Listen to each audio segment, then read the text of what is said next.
యేసుక్రీస్తు నామములో మీ అందరికీ వందనాలు చెల్లిస్తున్నాను. ఈ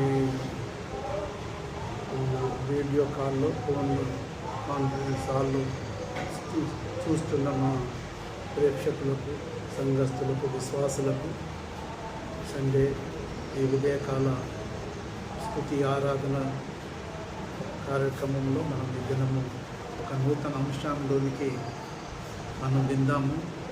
ఈ చివరి దినాలలో ఉన్నాము. ప్రభు రాకడ సూచనలు కనబడుతున్నాయి. అక్కడక్కడ సముద్రంలో సునామీలు, భూమి మీద భూకంపాలు, ఎక్కడ చూసిన మరణాలు మనం వింటున్నాము. అనేకమైన మరణాలు, దేశం మీదికి దేశం, రాజ్యం మీదికి రాజ్యం యుద్ధానికి వేస్తుంది కనుక ఈ చివరి దినాల్లో ఉంటున్న మనము సంగమా, దేవుని రాకడ కొరకు సిద్ధపడే గడియలో మనం ఉన్నాము. కాబట్టి ఈ దినం మనము దేవుని వాక్యపు వెలుగులో మరి ఏ విధంగా మనం ఎత్తబడదాము, దేవుడు భూమి మీద తన స్వరక్తమిచ్చి సంపాదించిన సంఘము గురించి దేవుడు కొన్ని లేఖనాలు మనకు పరిశుద్ధ గ్రంథంలో రాసి ఇచ్చాడు కనుక అపోస్తలులు, ప్రవక్తలు, సువార్తికులు, కాపర్లు, ఉపదేశకులు ఇది ప్రకటించారు కనుక దేవునికి వందనాలు. ఆయన భూలోకంలో ఎన్నో సంఘాలు పుట్టుకొస్తున్నాయి. దేవునికి స్తోత్రములు. అనేకమైన డినామినేషన్స్ కూడా బయలుదేరినాయి.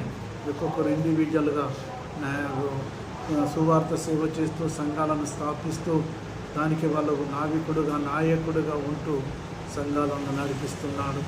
అయితే మనమైతే అపోస్తుల బోధలో, సహవాసంలో, రొట్టెలో మనము సాగిపోతున్నాము.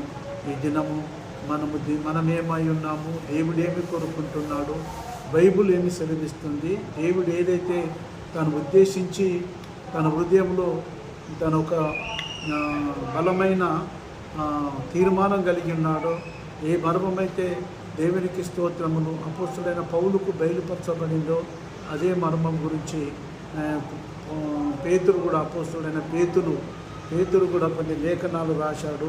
దానిని మనము చదివి దినము ధ్యానం చేసుకుందాం. రండి, మనము వేగంగా బైబిల్ గ్రంథంలోనికి వచ్చేసి కొత్త నిబంధనలో ఉన్న దేవునికి స్తోత్రం చెల్లిస్తున్నాను. పేతురు రాసిన మొదటి పత్రిక 2వ అధ్యాయము 9వ వచనాన్ని చదువుకుందాం. ఈ ఉదయకాలము మనము ధ్యానాంశముగా దేవునికి స్తోత్రములు. పేతురు రాసిన మొదటి పత్రిక 2వ అధ్యాయము 9వ వచనాన్ని నేను చదువుతున్నాను. జాగ్రత్తగా విని గ్రహించగలరని మనవి చేస్తున్నాను. దేవునికి వందనాలు. ఆ మాట ఏమై ఉన్నది? దేవునికి స్తోత్రములు. 9వ వచనాన్ని చదువుతున్నాను. అయితే మీరు చీకటిలో నుండి ఆశ్చర్యకరమైన తన వెలుగులోనికి మిమ్మల్ని పిలిచిన వాని గుణాతిశయములను ప్రచురము చేయు నిమిత్తము ఏర్పరచబడిన వంశమును, రాజులైన యాజక సమూహమును, పరిశుద్ధ జనమును, దేవుని సొత్తైన ప్రజలై ఉన్నారు. దేవునికి స్తోత్రం చెల్లిస్తున్నాను. మనము దేవుడు మనల్ని ఏం చేశాడు అంటే రాజులుగా, యాజకులుగా, సొత్తైన ప్రజలుగా, సొంత ప్రజలుగా చేశాడు. తన రక్తమిచ్చి సంపాదించాడు. ఇది అన్యజనులమైన మనకు, భారతదేశంలో ఉన్న మనకు, విగ్రహారాధనతో నిండుకున్న ఈ దేశంలో క్రీస్తు శకం 52లో తోమా గారు తన శ్రేష్ఠ దాసుడు ఈ దేశానికి వచ్చి సువార్త ప్రకటించి భారతదేశంలో గ్రామీణులకు సువార్త అందించి అనేక మంది సంఘాలను స్థాపించి అనేక మంది మిషనరీలు ఈ దేశాలలో అడుగుపెట్టేసి ఎంతోమంది హతసాక్షులైన వారి యొక్క ఫలితమే నేడు సంఘాలు భారతదేశంలో పుట్టుకొచ్చిన దేవునికి స్తోత్రం. అనేక డినామినేషన్ ఎన్నో పేర్లతో ఉన్నాయి, కానీ దేవుని సంఘము ఒకటే. అది సార్వత్రిక సంఘము, అది పరిశుద్ధుల గుంపు, తన స్వరక్తమిచ్చి సంపాదించిన సంఘము. ఆ సంఘానికి శిరస్సు ఆయన. అయితే మనలను భూమి మీద ఉన్న మనము ఏ ఆదాము అవ్వలైతే దేవునితో ఉన్న సావాసమును, దేవునితో ఉన్న దేవుడిచ్చిన అధికారమును, ఆ మహిమను పోగొట్టుకున్నారో తిరిగి ఇవ్వడానికి ప్రభువైన యేసుక్రీస్తు ఈ లోకానికి 2025 సంవత్సరం క్రితము యూదా బెత్లెహేములో యోసేపు మరియమ్మలకు జన్మించి 33.5 సంవత్సరాలు జీవించి రాజ్య సువార్త ప్రకటించినాడు. 3.5 సంవత్సరాలలో 12 మంది శిష్యులను ఏర్పాటు చేసుకున్నారు. దాని నిమిత్తమే ఈ దినము లేఖనాలలో ఉన్న అన్యజనులమైన మనకు దేవుని మర్మము పౌలుకు బయలుపరచబడింది. ఆ మర్మమేనంగా అన్యజనులు కూడా ఇశ్రాయేలుతో పాటు సహాపౌరులుగా చేసి ఉన్నాడు, రక్తం ఇచ్చి సంపాదించున్నాడు. గనక ఇక్కడ రాయబడిన లేఖనములో దేవునికి స్తోత్రం, మనము చీకటిలో ఉన్న మనలను ఆశ్చర్యకరమైన తన వెలుగులోనికి పిలిచి తన గుణాతిశయములను ప్రచురము చేయు నిమిత్తము రాజులైన యాజక సమూహముగా చేసి ఉన్నాడు. అంటే మనము రాజులము, యాజకులుగా ఉన్నాము. మనము నూతన యెరూషలేములోనికి వెళ్ళుచున్నాము కనుక నూతన యెరూషలేము వెళ్ళే వారికి పరీక్ష జరుగుతుంది. ఆ పరీక్షలో మనం పాస్ అవుతూ వెళ్ళాలి. ఆ నూతన యెరూషలేము వెళ్ళే వారు ఎవరంటే రాజులైన యాజక సమూహము రాజులై ఉన్నారు. ఆ రాజులకు కూడా పరీక్ష జరుగుతున్నది. నా దేవునికి స్తోత్రం చెల్లిస్తున్నాను. మనము ప్రకటన గ్రంథంలో చూస్తే ఆ వాక్య భాగము ఈ 1 పేతురు 2:9 భాగము తిరిగి మన ప్రకటన గ్రంథంలో అపోస్తులైన యోహాను కూడా రాశాడు. దేవునికి స్తోత్రం. మాట మనం చదువుదాము. 1వ అధ్యాయము 6వ వచనాన్ని చదువుతున్నాను. చూడండి, దేవునికి వందనాలు. 6వ వచనం, మనలను ప్రేమించుచు తన రక్తము వలన మన పాపముల నుండి మనలను విడిపించిన వానికి మహిమయు ప్రభావములు యుగయుగములు కలుగునుగాక. ఆమేన్. ఆయన మనలను తన తండ్రి అయిన దేవునికి ఒక రాజులుగాను యాజకులుగా చేశాడు. తండ్రి అయిన దేవునికి ఏ తండ్రి అయితే కోరుకొని తన కుమారుడైన యేసుక్రీస్తును పంపించాడో వాళ్ళను ఏం చేశాడంటే రాజులుగా యాజకులుగా చేశాడు. అయితే దేవునికి స్తోత్రము. మనం ఈ భూలోకంలో ఉన్న మనము అన్య భాషలు మాట్లాడినా పాటలు పాడినా ప్రతి పరీక్షలో పాస్ అవుతూ వెళ్ళాలనేది దేవుని చిత్తమైనది. మనం నూతన యెరూషలేము వెళుతున్నాము, మనకు పరీక్ష జరుగుతుంది. రాజులము గనుక పరీక్ష జరుగుతుంది. టెస్ట్ పెట్టినాడు. దేవునికి వందనం. ప్రతి పరీక్షలో పాస్ అవుతూ వెళ్ళేవారే నూతన యెరూషలేమును స్వతంత్రించుకుంటారు. ఈ పాత నిబంధనల భక్తులు ఏ విధంగానైతే వాళ్ళు దేవునికి స్తోత్రం ప్రతి పరీక్షలో పరీక్షింపబడి వాళ్ళు వెళ్ళి ఉన్నారు కనుక మనం చూస్తే దేవునికి స్తోత్రం చెల్లిస్తున్నాను. మనము యెషయా గ్రంథము 28వ అధ్యాయము 16వ వచనాన్ని మనం చదువుదాం. ఈ సందర్భంలో దేవునికి వందనాల కొరకు మాట రాయబడి ఉన్నది. దేవునికి స్తోత్రం చెల్లిస్తున్నాను. యెషయా గ్రంథము 28:16 అక్కడ ఒక మాట పాత నిబంధన భక్తులు ఏ విధంగా పరీక్షల గుండా వెళ్ళినారో చూద్దాం. దేవునికి వందన 28:16 ఏమని రాయబడినది, ప్రభువగు యెహోవా ఇలాగు సెలవిచ్చుతున్నాడు, సియోనులో పునాదిగా రాతిని వేసిన వాడును నేనే, అది పరిశోధింపబడిన రాయి, అమూల్యమైన తలరాయి, బహు స్థిరమైన పునాది అయిన మూలరాయి అయినది, విశ్వసించువాడు కలవరపడడు. దేవునికి వందనాలు. ఆ సియోనులో మొదటి పునాది యేసుక్రీస్తే. అది పరిశోధించబడింది. యేసు ప్రభు కూడా పరీక్ష జరిగింది. ఆయన పరీక్షించిన తర్వాతనే దేవునికి స్తోత్రము ఆయన మరణించడం జరిగింది. అనేకమైన పరీక్షలు భూలోకంలో ఎదుర్కొన్నాడు. దైవ కుమారుడై ఉండి మనుష్య కుమారుడిగా నడుస్తూ దేవునికి స్తోత్రము పైకి శరీరత్వంతో ఉండి అంతరంగంలో దైవ స్వభావము కలిగిన వాడిగా ఉండి అనేకమైన పరీక్షలు ఎదుర్కొంటూ మొదట మనందరి కొరకు మరణించి అది పరీక్షింపబడిన రాయి అది సియోనులో మూల రాయిగా వేయబడినది. దేవునికి స్తోత్రం చెల్లిస్తున్నాను.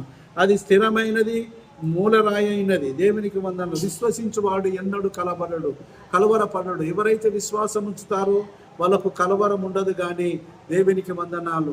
యెషయా ప్రవక్త ద్వారా ఈ మాట ఇశ్రాయేలు ప్రజలకు తెలియజేశాడు. దేవునికి స్తోత్రం చెల్లిస్తున్నాను.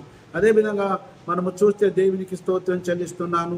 యోహాను సువార్త 19వ అధ్యాయంలో మనం ఒక మాట చదివితే కొత్త నిబంధనలో ఆ పాత నిబంధనలో ఏ విధంగా అయితే పరీక్షించి మూలరాయి వేశాడో కొత్త నిబంధనలో కూడా దేవునికి స్తోత్రం. యోహాను సువార్త శిష్యుడైన యోహాను ఒక చక్కటి మాట రాశాడు. 19వ అధ్యాయంలో మాట రాయబడినది. 10-11 వచనాలు మనం చదువుదాం. దేవునికి స్తోత్రం. 19వ అధ్యాయము 10-11 వచనాలు చదువుతున్నా, జాగ్రత్తగా వినండి. గనక పిలాతు నాతో మాట్లాడవా, నిన్ను విడుదల చేయుటకు నాకు అధికారము కలదేనియు, నిన్ను సిలువ వేయుటకు నాకు అధికారము కలదేను నీ వెరగవా అని ఆయన అనెను. అందుకు యేసు, పైనుండి నీకు ఇయ్యబడి ఉంటేనే తప్ప నా మీద నీకు ఏ అధికారము ఉండదు. అందుచేత నన్ను నీకు అప్పగించిన వానికి ఎక్కువగా పాపము కలదన్ను. దేవునికి వందనాలు. పిలాతు దగ్గర పరీక్షింపబడుతున్నాడు. దేవునికి స్తోత్రం. పిలాతు అడుగుతున్నాడు, నాతో మాట్లాడవా అని. దేవునికి వందనాలు. పైనుండి నీకు అధికారం ఇస్తేనే దేవునికి వందనాలు చెల్లిస్తున్నాను. నీకే అధికారం దొరకదు. నన్ను అప్పగించిన వారికి మరి ఎక్కువగా పాపము తొలగుతుంది అని ఒక మాట అన్నాడు. అంటే పరీక్షింపబడుతున్నాడు. నిర్దోషి అయిన వ్యక్తి, ఏ పాపము లేని వాడు, ఏ కలంకము లేని వ్యక్తిగా జీవిస్తున్నాడు, బెర్రె పిల్లగా. ఆయన పరీక్షింపబడుతున్నాడు. పరీక్షింపబడుతున్న వేళ ఆయన అంటున్నాడు, పిలాతు దగ్గర నీ దగ్గర ఏ నేరము నాకు కనబడడం లేదు అంటున్నాడు. ఆయన లోపల ఏదేమి నేరము లేదు, కానీ పరీక్షింపబడుతున్నాడు. మనం కూడా నూతన ఎల్లెచ్చలం వెళ్ళే వారికి కూడా పరీక్ష జరుగుతుంది. మనం పేరు కొరకు దేని కొరకు వెంబడించడం కాదు. అన్య భాషలు మాట్లాడినా, అన్య భాషలు మాట్లాడి ఎన్ని పాటలు పాడినా కానీ మనం పరీక్షలు మాత్రం ఎదుర్కోవాలి. యేసయ్య కూడా ఎదుర్కొంటున్నాడు కనుక అక్కడ యోహాను చక్కగా రాశాడు. అందుకే పౌలు కూడా ఒక మాట అంటాడు. ఫిలిప్పీలకు రాసిన పత్రిక 2వ అధ్యాయంలో ఆ మాట రాయబడింది, చదువుదాము. 8-9 వచనాల్లో ఫిలిప్పు ఒక చక్కటి మాట రాస్తున్నాడు ఫిలిప్పులో ఉన్న సంఘానికి. పౌలు రాసిన లేఖనాల నుండి అనేకమైన లేఖనాలు రాసి వాళ్ళని బలపరిచినట్టుగా మనం చూస్తున్నాము. ఫిలిప్పీలకు రాసిన పత్రిక, దేవునికి స్తోత్రము, 2వ అధ్యాయము 8-9 వచనాలలో ఒక మాట రాయబడినది. ఆ మాట చదువుతున్నా వినండి. దేవునికి వందనాలు. 8-9 వచనాలు. మరియు ఆయన ఆకారమందు మనుష్యుడుగా కనబడి మరణము పొందినంతగా, అనగా శిలువ మరణము పొందినంతగా విధేయత చూపిన వాడై తన్ను తాను తగ్గించుకొనెను. దేవునికి స్తోత్రం చెల్లిస్తున్నాను. ఏమైనా ఆయన తన్ను తాను తగ్గించుకున్నాడు. అందుచేతనే పరలోకమందున్న వారిలో కానీ, భూమి మీద ఉన్న వారిలో కానీ, భూమి కింద ఉన్న వారిలో కానీ ప్రతి వాళ్ళు మోకాలు యేసు నామమును వంగునట్లు ఆయన చేసి ఉన్నారు. ఆయన దేవునికి స్తోత్రము తన్ను తాను తగ్గించుకున్నాడు. ఎందుకు? మనల్ని రక్షించడానికి, మనల్ని విమోచించడానికి. ఆయన దేవునికి స్తోత్రం చెల్లిస్తున్నాను. మన యేసైతే యేసు ఎక్కడి నుండి వచ్చాడో, తిరిగి ఎక్కడి నుండి మృత్యుంజయుడై శిలువ మరణం పొంది మృత్యుంజయుడై లేచి తండ్రి కుడి పార్శ్వమున కూర్చొని మనకు స్థలం సిద్ధపరిచిన చోటికి మనం తీసుకుని వెళ్ళడానికి ఆయన ఏం చేశాడు? తన్ను తాను తగ్గించుకున్నాడు. ఎందుకెరికైనా దేవునికి ఆయన దైవ కుమారుడై ఉండి మన కొరకు, నీ కొరకు నన్ను తగ్గించుకొని మనలను రాజులుగా, యాజకులుగా చేశాడు. ఆత్మ సంబంధంగా మన రాజులము, యాజకులమై ఉన్నాము భూమి మీద. మనము శరీరత్వంతో కూడిన రాజ్యం కాదు మనం చేసేది, ఆత్మ సంబంధమైన రాజ్యాన్ని కొరకే ఆయన వచ్చాడు. కనుక మనల్ని రాజులుగా, యాజకులుగా చేసిన ఆయన మనల్ని పరీక్షిస్తున్నప్పుడు ఆ పరీక్షలో పాస్ అవుతూ వెళ్ళాలి. నూతన యెరూషలేము వెళ్ళాలంటే నూతన యెరూషలేము వెళ్ళేవారు ఎవరు అంటే యాజకులు, రాజులై ఉన్నారు. ఆ రాజులైన యాజక సమూహం అన్నాడు. మనమందరము రాజులమై ఉన్నాము, యాజకులమై ఉన్నాము. మనం పరీక్షింపబడుతున్నాము. ఆ పరీక్షలో పాస్ అవుతూ వెళితేనే నూతన యెరూషలేము వెళ్ళగలం. మళ్ళీ తిరిగి మనము యెషయా ప్రవక్త 58లో ఒక మాట రాశాడు. 9-10 వచనాల్లో మనం అది చదువుదాం. దేవునికి వందనాలు. యెషయా గ్రంథము 58:9-10 వచనాలు నేను చదువుతున్నాను, వినండి జాగ్రత్తగా. అప్పుడు నీవు పిలవగా యెహోవా నీకు ఉత్తరం ఇచ్చును, నువ్వు మెరపెట్టగా ఆయన నేనున్నానను. ఇతరులను బాధించుటయు, వేలిపెట్టి చూసి తిరస్కరించుటయు, చెడ్డదానిని బట్టి మాటలాడుటయు నీవు మాని ఆశించిన దాన్ని ఆకలి ఉన్న వానికి ఇచ్చి, శ్రమపడిన వానికి తృప్తిపరిచిన ఎడలా చీకటిలో నీ వెలుగు ప్రకాశించును. అంధకారము నీకు మధ్యాహ్నములే ఉండును. యెహోవా నిత్యము నడిపించును. క్షామకాలమును ఆయన నిన్ను తృప్తిపరిచి నీ ఎముకలను బలపరచును. నీవు నీరు కట్టిన తోట వలెను ఎల్లప్పుడూ ఉబుకుచుండు నీటి ఊట వలెను ఉండదు. ఓ ఇశ్రాయేలీయులారా, దేవునికి స్తోత్రం చెల్లిస్తున్నాను. ఆకలి ఉన్న వారికి భోజనం పెట్టు, ఆపదలు ఉన్న వారికి సహాయము చెయ్యి. ఎప్పుడు నువ్వు ఈ విధంగా చేస్తే నువ్వు ఎప్పుడు కూడా సంతోషంగా ఉంటావని లేఖనాలు. చీకటిలో నీకు వెలుగు ప్రకాశించును, అంధకారము నీకు మధ్యాహ్నము వలన ఉండును. యెహోవా నిన్ను నిత్యము నడిపించే ఒక ఆయన ఉన్నాడు. మనం గనక దేవుని వాక్యానుసారంగా నడుచుకున్నప్పుడు, దేవుడు చెప్పినట్లుగా విని దాని ప్రకారమును ప్రవర్తించినప్పుడు దేవుడు మనల్ని నడిపించే దేవుడు ఉంటున్నాడు. మనకు కూడా పరీక్ష జరుగుతుంది. యేసయ్యకు పరీక్ష జరిగింది, ఆ తర్వాత శిష్యులకు కూడా పరీక్ష జరిగింది. ఎన్నో శ్రమలు కూడా వాళ్ళు కూడా ఎదుర్కొన్నారు. ఎంతో దేవునికి స్తోత్రం. వాళ్ళ పరిశుద్ధాత్మ మేడగదిలో పరిశుద్ధాత్మ పొందుకున్న తర్వాత భూలోకాన్ని తల్లకిందులుగా చేసే ఆ దేవుడు వారితో ఉన్నాడు. నిత్యము మనం నడిపించుతున్నాడు.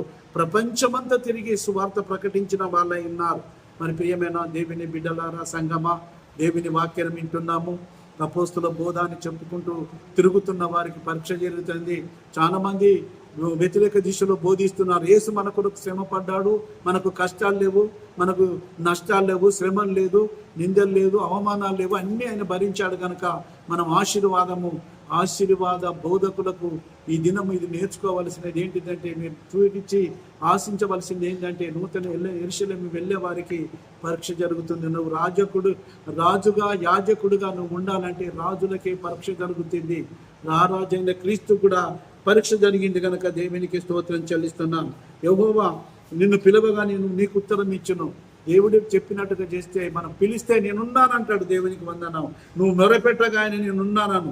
ఇతరులను బాధించట మానే, వేలు పెట్టి చూసి తిరస్కరించట మాని, చెడ్డదానిని బట్టి మాట్లాడటం మాని, ఆశించిన దానిని ఆకలిగొన్న వారికి భోజనం పెడితే దేవునికి స్తోత్రం. చీకట్లో నీ వెలుగట ప్రకాశిస్తుందట. ఎంత మంచి మాటలు, ఎంత మంచి దేవుడు తన నోటిలో ఉన్నది మనకు తెలియజేశాడు. అయితే మనము కొత్త నిబంధనలో యేసు ప్రభు సంచరిస్తున్న దినాల్లో ఒక మాట లూకా సువార్తలో రాయబడింది. ఈ మాట చదువుతున్నాను, వినండి. లూకా సువార్త 10వ అధ్యాయంలోకి వచ్చేద్దాము. 18-19 వచనాలు చదువుతున్నా, చూడండి. లూకా సువార్త 10వ అధ్యాయము, దేవునికి వందనాలు, 18-19 వచనాలు చదువుతున్నా.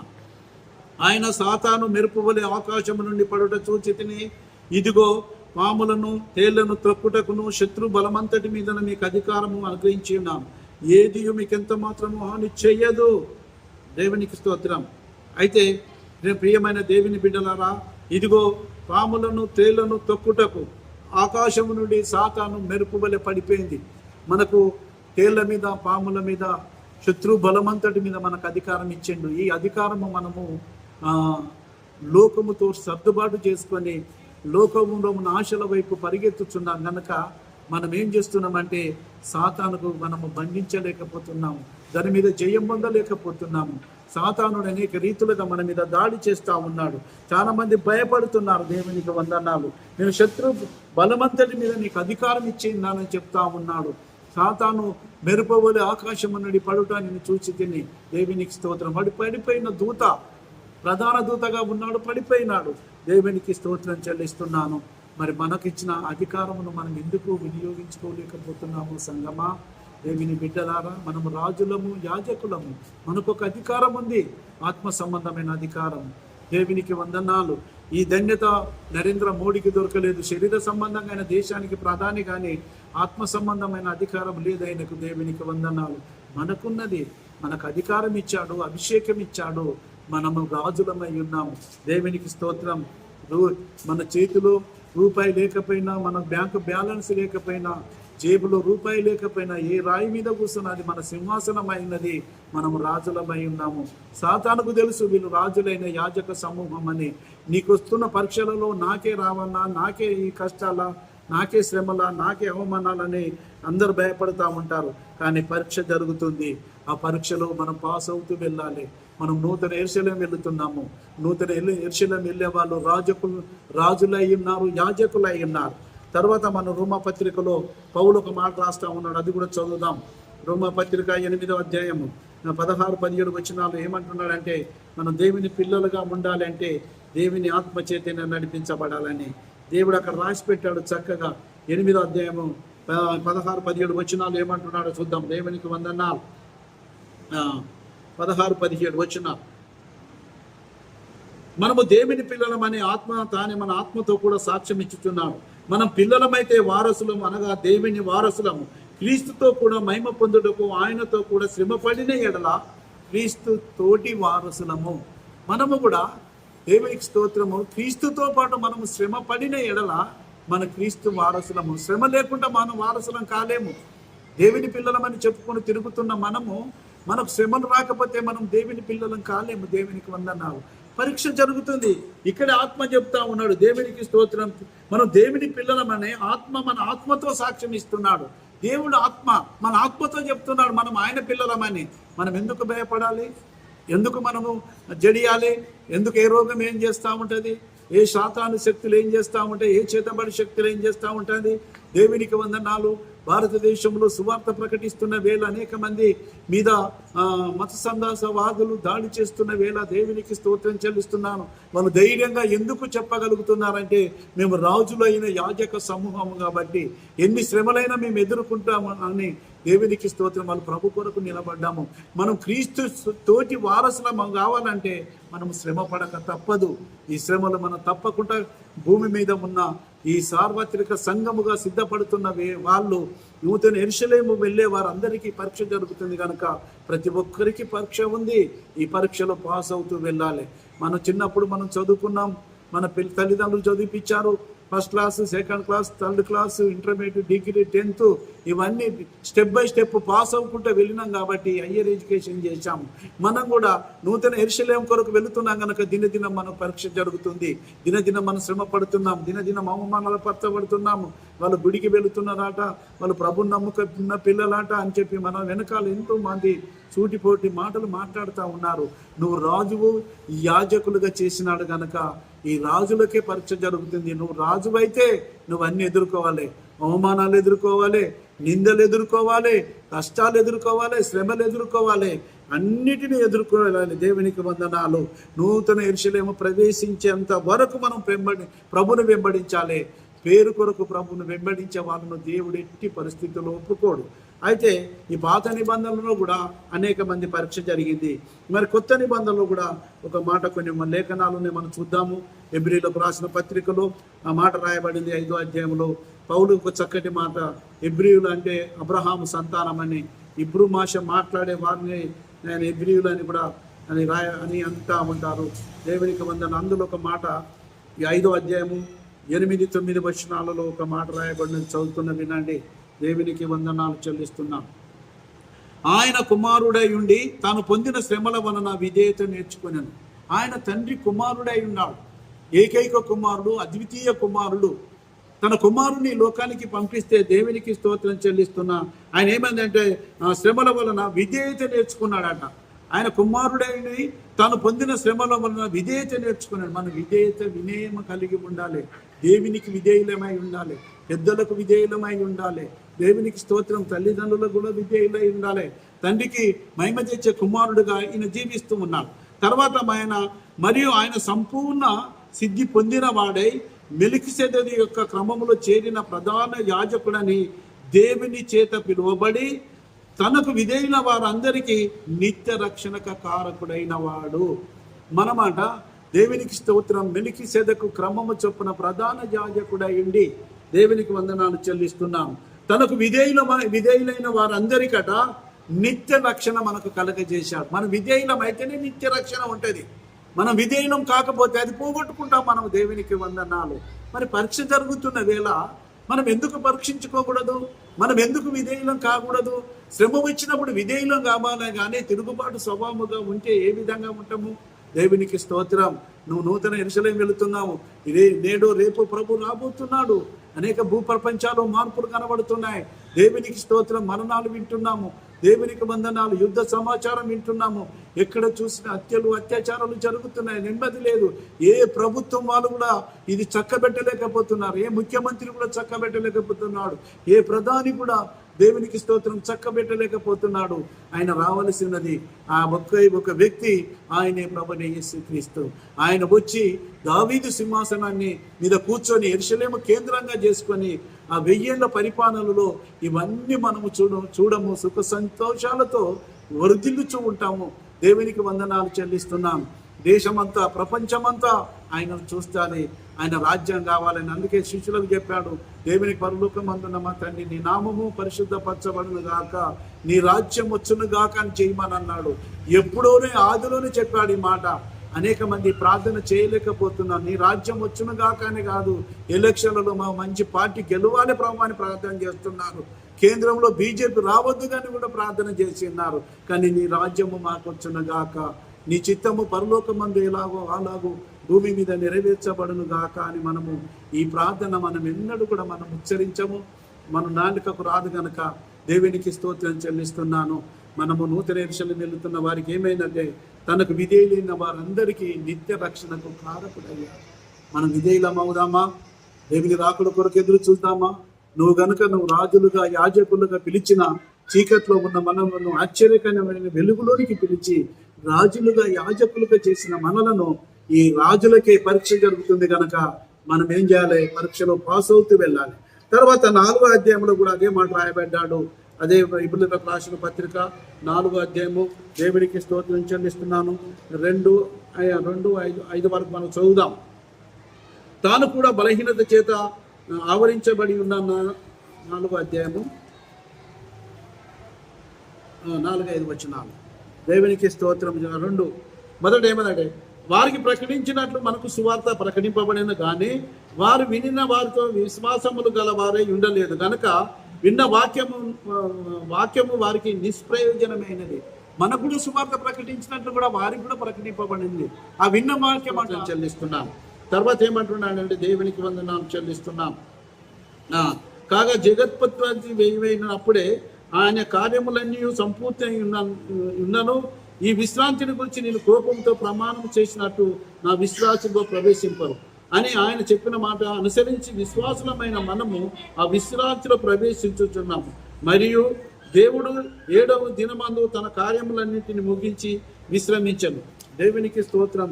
తర్వాత ఆయన 7వ దినమును గూర్చి ఆయన ఇంకొక చోటగా చెప్పి ఉన్నాడు. ఇదియును గాక ఈ చోటునే వారు నా విశ్రాంతిలో ప్రవేశింపరని చెప్పుతున్నాడు. దేవునికి వందనాలు చెల్లిస్తున్నాను. విశ్రాంతి దినం కూడా ఆదివారం ఆరాధన చక్కగా మనము పాటించి ఆ విశ్రాంతిలో ప్రవేశించాలనేది దేవుడు కోరుకుంటున్నాడు. మనము కూడా దేవుని రాకడ కొరకు ఎదురు చూస్తున్నాము. దేవుడు చక్కగా మనకు ఎంతమందికి అయితే సువార్త ప్రకటింపబడిందో విధులైన వారైతే అది ఫలము దొరికింది. వాళ్ళు కొంతమంది అంటే నిష్ప్రయోజకులు అయిపోయినారట సువార్త ప్రకటించిన తర్వాత. మనం 2వ అధ్యాయంలో చూస్తే దేవునికి వందనాలు 10వ వచనంలో ఒక మాట రాయబడి చదువుతున్న వినండి. దేవునికి వందనాలు. ఎవరి నిమిత్తము సమస్తము ఉన్నవో ఎవరి వలన సమస్తము కలుగుచున్నవో ఆయన అనేకులైన కుమారులను మహిమకు తెచ్చుటకు వారికి రక్షణకర్తకు శ్రమల ద్వారా సంపూర్ణంగా చేయుట ఆయనకు తగును. దేవునికి స్తోత్రం చెల్లిస్తున్నాను. సంపూర్ణంగా చేసేది దేవుడే. దేవునికి వందనాలు చెల్లిస్తున్నాను. ఎవరి నిమిత్తము సమస్తము ఉన్నవో ఎవరి వలన కలుగుచున్నవో ఆయన అనేకులైన కుమారులను మహిమకు తెచ్చుచుండగా అనేక మంది కుమార్తెలు ఆయన మహిమకు తెచ్చుచుండగా దేవునికి స్తోత్రం. ఈ మహిమ కలిగిన ఆ దేవుని మనం తెలుసుకొని నడవాలన్నది దేవుని చిత్తమైనది. దేవునికి స్తోత్రం చెల్లిస్తున్నాను. వారికి రక్షణకర్తను శ్రమల ద్వారా సంపూర్ణంగా చేయుట ఆయన ఇష్టమై ఉన్నది. ఆ రక్షణ సంపూర్తిగా చేసి ఉన్నాడు. మనం చూస్తే దేవునికి వందనాలు. ప్రకటన గ్రంథంలో 3వ అధ్యాయం 21 ఒక మాట మనం చదువుకుందాం. తర్వాత ప్రార్థన చేసుకుందాం. చివరి వచనాన్ని చదువుతున్నాం. మరి మనకు కూడా పరీక్ష జరుగుతుంది. 3వ అధ్యాయం 21 వచనంలో దేవునికి స్తోత్రం చదువుతాను వినండి. దేవునికి వందనాలు. ఆయన పిలుస్తున్నాడు. నేను జయించి నా తండ్రి కుడి పార్శ్వమున నా తండ్రితో కూడా సింహాసనం అందరిని కూర్చుండి విన్న ప్రకారము జయించిన వాడిని నాతో కూడా నా సింహాసమునందు కూర్చుండి నిచ్చదను. దేవునికి వందనాలు. ప్రభు అంటున్నాడు, నేను జయించి నా తండ్రి కుడి పార్శ్వమున కూర్చున్న ప్రకారము మీరు కూడా జయిస్తే నాతో పాటు కూడా మీరు రాజ్యం ఏలుతారు. అంటే మనను రాజులుగా యాజకులుగా చేశాడు. ఆ రారాజైన క్రీస్తు రాజ్యములో మనం ఉండాలంటే నూతన యెరూషలేము వెళ్ళే వారికి పరీక్ష జరుగుతుంది కనుక ఈ పరీక్షలో పాస్ అవుతూ వెళ్ళాలి. దేవునికి వందనాలు. మనము రాజులము యాజకులమై ఉన్నాము. రాజులకే పరీక్ష జరుగుతుంది. మరి పరీక్ష జరుగుతున్న దానిలో పాత నిబంధనలో అనేక మంది పరీక్షింపబడి ఉన్నారు. కొత్త నిబంధనలో ఉన్న మనం కూడా పరీక్షింపబడుతూనే నూతన యెరూషలేముకు సిద్ధపడుతూ ఉండాలి. ఆయన ఏమంటున్నాడు? నేను జయించి నా తండ్రి కుడిపార్శ్వమున కూర్చున్నాను. జయించిన వానితో నాతో పాటు కూర్చుండబెడతా సమానంగా అంటున్నాడు. దేవునికి వందనాలు. కేవలం ఇవన్నీ మనం భూమి మీద ఎదుర్కొన్నప్పుడే మనము నూతన యెరూషలేము వెళుతాము. నూతన యెరూషలేము వెళ్ళేవారు ఎవరంటే రాజులు యాజకులు వెళుతున్నారు. ఆ రాజులకే పరీక్ష జరుగుతుంది. ఆ రాజులకే శ్రమలు వస్తున్నాయి. ఆ రాజులకే దేవునికి స్తోత్రము నిందలు అవమానాలు వచ్చాయి. యేసయ్య ఎదుర్కొన్నాడు. ఆయన ముఖ్యమైన మూలరాయి ఉన్నప్పుడు శిష్యులు కూడా ఆ రాయి మీద కట్టబడినారు. వాళ్ళు కూడా పరీక్షల గుండా వెళ్ళి ఉన్నారు. దేవునికి స్తోత్రం చెల్లిస్తున్నాను. మనం అన్య భాషలు మాట్లాడినా దేవునికి స్తోత్రం ఎన్ని పాటలు పాడినా మనము నూతన యెరూషలేము చేరుకునేంత వరకు మనం పరీక్షింపబడుతూనే ఉన్నాము. ఆయనను వెంబడించడము తప్పకుండా వెంబడించాలి. అప్పుడే దేవుడు దేవునికి స్తోత్రము. ఆయనతో కలిసి మనం రాజ్యం చేయబోతున్నాము. ఆ ప్రభువు, నా ప్రభువు, మనందరి కొరకు ప్రాణం పెట్టిన వాడు, మృత్యుంజయుడై తండ్రి కుడిపార్శ్వమున కూర్చొని తండ్రితో విజ్ఞాపన చేస్తున్నవాడు, ఆయన త్వరలో రాబోతున్నాడు. మూడో ప్రపంచ యుద్ధం ఎప్పుడు వస్తుందో తెలియదు. సంగమా, నువ్వు నూతన యెరూషలేము వెళ్ళాలంటే పాత నిబంధనలో ఉన్న వారికి పరీక్ష జరిగింది, కొత్త నిబంధనలో ఉన్న మనకు కూడా పరీక్ష జరుగుతుంది. ఈ పరీక్షలలో పాస్ అవుతూ నూతన యెరూషలేమును చేరుకునేంత వరకు ఆయనను వెంబడిద్దాము. మధ్యలో పోతే దానికి నేనేమి చేయలేను. లేఖనాలు ఇప్పుడు మీ ముందు తెరిచి చెప్పాను, చూయించాను. తిరిగి మీరు తర్వాత చదువుకొని చక్కగా దాని ప్రకారం జీవించండి. అట్టి కృప దేవుడు మనందరికీ ఉదయకాలం దయచేయును గాక. God bless you. అందరికీ వందనాలు చెల్లిస్తున్నాను.